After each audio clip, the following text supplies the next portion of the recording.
Our guest today is Hemant Taneja, venture capitalist at TiCon East 2019 in Boston. Hemant, welcome to our show. Thanks for having me, Pandra. And it was very inspiring to listen to you at the Q&A with Mr. Jim Breyer. And what intrigued me more was about your newly published book.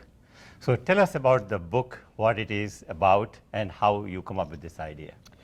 Yeah, so we started writing the book based on the observation that 20 years ago when I got in the venture business, most of companies that entrepreneurs were building were essentially software companies. Mm-hmm. So they would go build software for different verticals, for business users, for consumers, all deriving efficiency with technology, right? And somewhere along the way, a decade later, it all changed.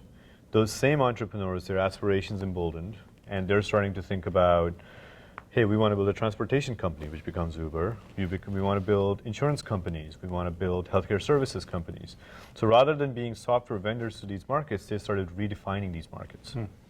And not only did they start doing that, they were actually becoming successful and building companies that routinely become 10, 20, 50, $100 billion companies using venture capital really fast. And the book was really to start trying, a way to articulate what was really going on, what was driving this kind of profound change. And frankly, one of my conclusions that I talk about in the book is we're in the midst of this 30-year cycle where we're transforming the entire economy with software, data, AI, on top of a lot of these platforms that have been built. So if you remember in 2007, Facebook, AWS, iPhone, the convergence of these has led to this profound transformation. So that's what the book is about. Okay. Now, how did you get into venture capital world? Oh boy, so I was academia bound. I left grad school at MIT and started a company. This was in 1999, 20 years ago. Mm-hmm. And when we sold that business, I actually joined this new firm in Boston, which was about a year or two old at that time, called General Catalyst. Mm-hmm. And we're still with General Catalyst. And I'm still with General Catalyst, 18 years. Clearly, I had joined as an entrepreneur in residence. I was going to start my next business. I was only 26 years old. And that was an amazing place where we could be starting companies as well as backing entrepreneurs, and decided that this was going to become my business. Okay. So how, over the last, say, 25, 30 years, the world of venture capital has changed? I know all the time we talk about how the technology is changing, how the software business is changing, healthcare is changing, but how the world of venture capital has changed in the last 25, 30 years? It's changed in really principally two profound ways. One is there is this newfound belief, going back to the theme in the book, Unscaled, that companies can become very, very large now. Back in the day, 25, 30 years ago, if you build a $50 million a year business, you would be going public. Mm-hmm.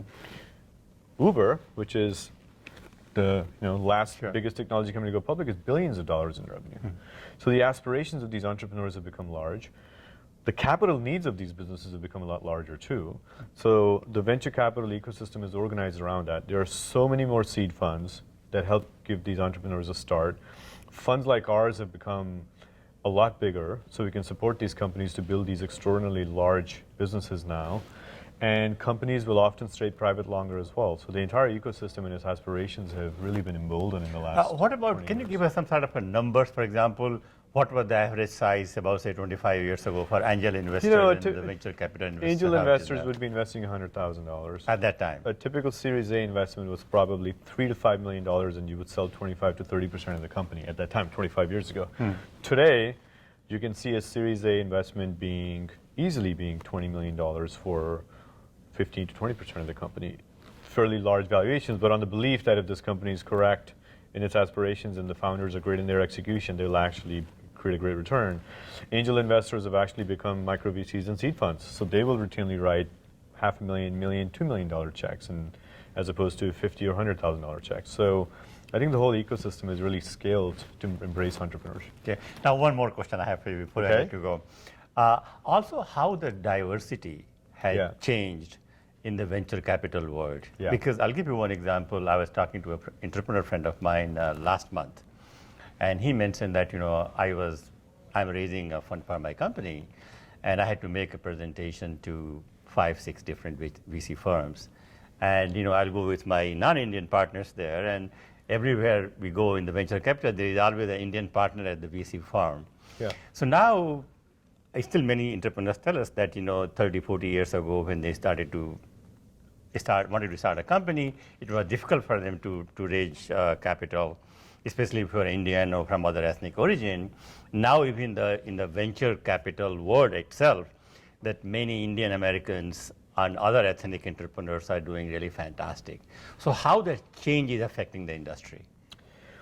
Yeah, so I think like in any industry, diversity is an enormous enabler in our business too. And to me, diversity is not just about race or sex. It's also about bringing different ways of thinking together. Mm-hmm. So if you're building a consumer business that sells principally to women or principally to a certain level of affluency as a population, we better have people that understand that have lived through that to understand if those ideas are going to resonate or not, if those founders have empathy for the problem. So we think about construction of our team as an investment firm to say, let's bring all those different thought processes together so we can support a diverse set of entrepreneurs solving a diverse set of problems. Excellent. Hemant, thank you very much. Really appreciate your time. Absolutely. Sure.